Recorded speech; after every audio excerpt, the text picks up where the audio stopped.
Hey folks, today is Friday, March 6th, 2026. As usual, my name is Jake Baldino, here to talk about all the video game news that has been going on this week. It's a stacked week for Friday gameranx news, so we should just jump in. The first thing are the big guys, PlayStation and Xbox. And what the hell's going on with both of them? The first comes a pretty big surprise from Xbox. We've talked a lot extensively the last couple of weeks about Xbox's new leader at the top. Phil Spencer is retiring and being replaced by Asha Sharma, a newcomer to the gaming world. Lots of conversation about that, but it seems like after a statement where she came out talking about doubling down and bringing back Xbox, this seems to be the first move. We now officially know a little tiny bit about the next Xbox, the next generation of Xbox hardware. No more reading between the lines of Xbox statements or rumors or speculation. We have this here, Project Helix. From a post from CEO Asha Sharma herself, we have here Project Helix, the code name for our next generation console. Project Helix will lead in performance and play your Xbox and PC games. So there you have it. It kind of confirms what we've been talking about a lot with Xbox, or the next Xbox going hybrid, being some sort of Xbox Windows machine, kind of similar to the Xbox Ally Asus ROG thing, where it runs Windows but plays all types of PC games with a kind of fun Xbox branded overlay to it. So it seems like they're going more in that direction, and it's going to be interesting to see how this goes, specifically with her saying lead in performance. So are they going to try and really go for a high-end powerhouse performance thing with the whole RAM shortage thing and PC prices being where they are and them pushing power? Expect this to probably be a pretty expensive device, but it's probably still a ways out. We're talking code name at this point. Project Helix. You can read into what Helix means and like DNA, what I don't know, science, whatever, dude. But this hybrid thing, you know, the merging of the DNA of Xbox and PC gaming. So let's see how this shakes out. I just didn't expect some sort of big announcement to come from new leadership so quickly. But at least for me, as someone who just kind of pays attention and reads the news, it shows a clear vision and some actual like direction instead of just a bunch of talking. But still, we actually have to see the thing, and it's probably going to be a while. And then on the PlayStation side of things, we talked about this last week, but now we officially have a Bloomberg report with Jason Schreier, not just mentioning, but now a full report that Sony is stepping away from publishing their games on PC. We don't know why necessarily, and they're still going to do some things here and there, like Marathon, PlayStation game, just launched on PC, but it seems like they're stepping away, like Ghost of Yotei is not being ported to PC now, according to this report. So it looks like the end of an experiment for PlayStation. They started doing this around 2020, and their big titles came to PC. And I'll be honest, and I read the comments, I see a lot of you guys, the option was nice for PC players to just wait a year and get their hands on a big PlayStation game they were looking forward to. That was pretty sweet. I took advantage of that. I double dipped as a PC player here and there, but there's a lot of speculation as to why they're doing this. You know, whether it's, you know, the platforms kind of going more multi-platform, and maybe it's PC games that they put on there not selling as much as they were hoping, or is it them just again doubling, tripling down on just PS5, improving the value of PS5 and pushing more people to buy PS5 hardware more so now than PS5 games themselves? I don't know, but if this is completely officially true, as it seems this report is suggesting, it's going to be weird to look back and be like, remember when we were getting high-end, like, you know, single-player first-party PlayStation games on PC? That was nice. Let me know what you think. Are you disappointed? Are you just a PlayStation player? You don't care either way? I'd love to know what you're actually thinking. Also, we've talked about in terms of what the hell's going on with PlayStation. Of course, they shut down Bluepoint, one of the studios that they acquired that made some of the best remakes and stuff like that, like Shadow of the Colossus. And a new report also suggests that they were pitching Bloodborne. They wanted to make a Bloodborne remake for PS5, and it didn't come to pass. And then ultimately, that whole thing happened and they shut down. So if you want to read up on that and whatever the heck's going on, it's all linked in the description down below. All the sources, everything I talk about. Also, in case you missed it, Highguard is now officially done. The studio Wildlight came out, put out a statement saying like they're going to release like a new character and some content and stuff just as a last hurrah. But ultimately, Highguard is wrapping up and closing its doors on March 12th. So another live service game on the pile, the heap of live service corpses. And I was like, again, like I was one of the people that didn't think this one was that bad. But again,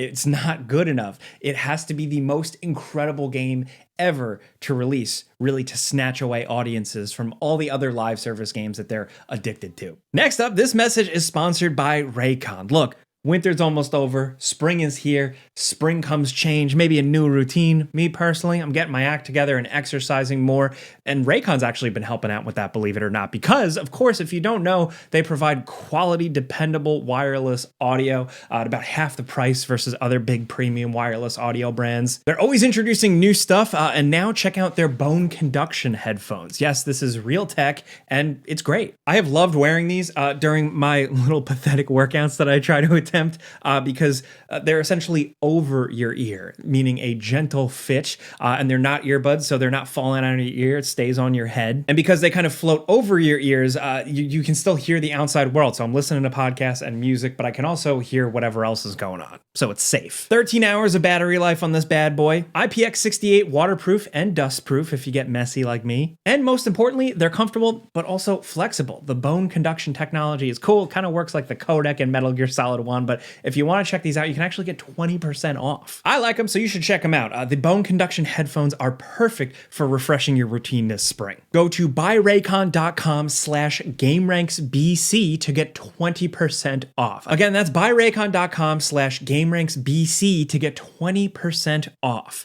Check them out. QR code on screen here, and big thanks to Raycon for sponsoring this video. Also, Resident Evil has been in the news quite a bit. Resident Evil Requiem sold a lot. It outsold Resident Evil 2 Remake, Resident Evil 4 Remake, and Village. 5 million copies in 5 days. And with that comes a lot of speculation about what DLC is going to be, and also rumors of what the next remake is going to be. I still think my money is on Code Veronica as a remake. I'm really excited for that. But Dust Golem, aka Aesthetic Gamer, who's gotten a lot of Resident Evil scoops and leaks in the past, has stated that there is a Resident Evil 1 remake in the works now, but it is very far off. It's only entered some sort of production now. That could be pre-production, who knows? And again, this is a rumor. This is a guy on the internet. He's gotten things right, but again, take it with a grain of salt.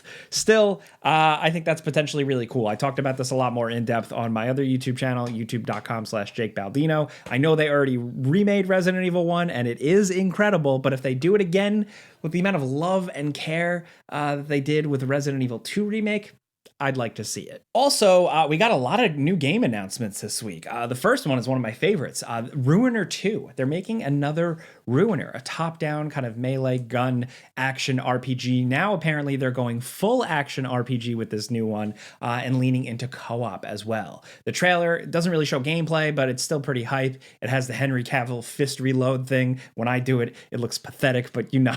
You know what I mean? And it's been quite a few years now, but I liked the first Ruiner. I thought it had a really cool visual style and a nice vibe to it and some punchy combat. It wasn't perfect, but I'm glad that they're like really going back into it. And I presume they've been at this for a long time, so I'm excited to see how this actually turns out. Also, some smaller games, check out Beat Weaver. This is a new rhythm game that kind of combines Guitar Hero with Rez and a couple other things that potentially really creative. Also, Sprawl Zero, which is billing itself as the return of the golden age 2000s era first-person shooter games. Very much going for like a time splitters type thing here. And you know what? That's pretty sweet, man. Also, check out Necrophosis, or Necrophosis, Full Consciousness. This is a first-person, Lovecraftian, gross, icky horror game. Also, last but certainly not least, Karen. This is a game where you run around as a lady. It's like a sandbox brawler beat-em-up thing, and you destroy stuff.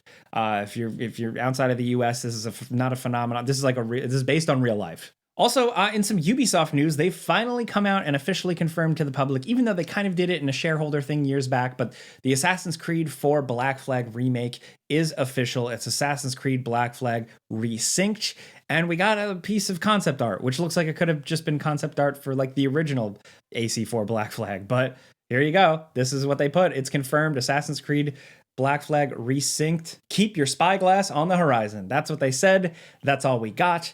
Ubisoft and all the corporate change-ups and layoffs we've talked about in recent weeks means this is probably a little further off now, but still, it is a remake of one of the best Assassin's Creed games and one of my personal favorites, at least. But yeah, let's see where that goes. And speaking of Assassin's Creed surprises, This, I tip my hat. I respect them here. Assassin's Creed Unity got updated for modern consoles. On PS5, this thing is 60 FPS now, as well as players stating higher resolutions as well. This free update is much warranted. The game could need it. So now it's like I'm looking at it and I'm like, do I want to replay it on console? Or do I want to, like, set my PC on fire and mod the hell out of that game? Because Assassin's Creed Unity with mods is a wild thing. But still, just this game, which was originally a glitchy, weird mess, a new lease on life is great because it's actually the last gasp of one of the more traditional stealth Assassin's Creed style games. And a developer just coming out of the blue and tweaking it and making it run on modern consoles, I want to see more of that with all their games. That's good. Also, in terms of small announcements, Capcom announced Pragmata is actually coming a week early. They bumped up the release date. It is now 1 week earlier. It's releasing April 17th. But in terms of new game releases this week, we got Slay the Spire 2 launching in early access. So far, the player count has been pretty big and the response has been pretty good. Also, the Pokemon kind of chill life sim game Pokopia is out. A lot of positive reviews, and I believe we are working on one. Eric, our writer, and Falcon behind the scenes should have that covered, so keep your eyes peeled for that. Also, Scott Pilgrim EX. If you want more Scott Pilgrim in your life and just a good old beat 'em up from a developer that specializes in good old-fashioned beat 'em ups, check that out. Also, Bungie's Marathon is now officially out, and I played quite a bit of it. We did a before you buy on it together, and ultimately, I think it's better than I expected. I've played previews of it a year ago. I didn't think it was that great. They definitely put some work in. I think it's a lot of fun. Is it going to hold me long term? Is it going to hold other people long term? I don't know. I have no way of knowing. But the core foundation I found entertaining, and I love the PvP encounters, and the AI bots are really challenging. The loot's a little weird, but the progression's there. So I'm just curious to see how this goes and whether or not this is really going to be the next big, huge thing for Bungie for the foreseeable future, or another live service thing or a multiplayer thing that people play for a while and enjoy, and then it kind of fades away. I'm sure you got strong opinions. I'd love to hear yours. We did do a before you buy. That's linked below. It's more first impressions. It's more of an overview than anything because these games change very quickly and over time. So yeah, let me know what you think. But also let me know what you're playing. The pinned comment, it might be a sponsored comment, but pinned comment, let us know what you're currently playing for our research so we can figure out like what videos to make you guys. But aside from that, just let me know in the comments what you think about everything going on, specifically what the hell's up with PlayStation and Xbox, with Sony's new moves to Xbox just straight up announcing their next generation hardware instead of just kind of alluding to it here and there. Let me know what you think about the new games announced that we talked about, from Ruiner to Assassin's Creed Black Flag Remake to the Karen Simulator. There's a lot going on this week, but I tried to keep it short for you guys so you can get back to playing some games. So let me know what you're thinking. Hopefully we caught you up here on the news. I'm here every Friday, been here for over a decade. So thanks. Clicking the like button helps us. I really appreciate that. Subscribe if you're new. Follow me on Twitter, Instagram, YouTube. Just look up @JakeBaldino if you want to yell at me directly. I try to reply where I can, but yeah, hit me up. Thank you very much for watching. Have a good weekend. Be safe. I'm Jake Baldino. Pizza's on me.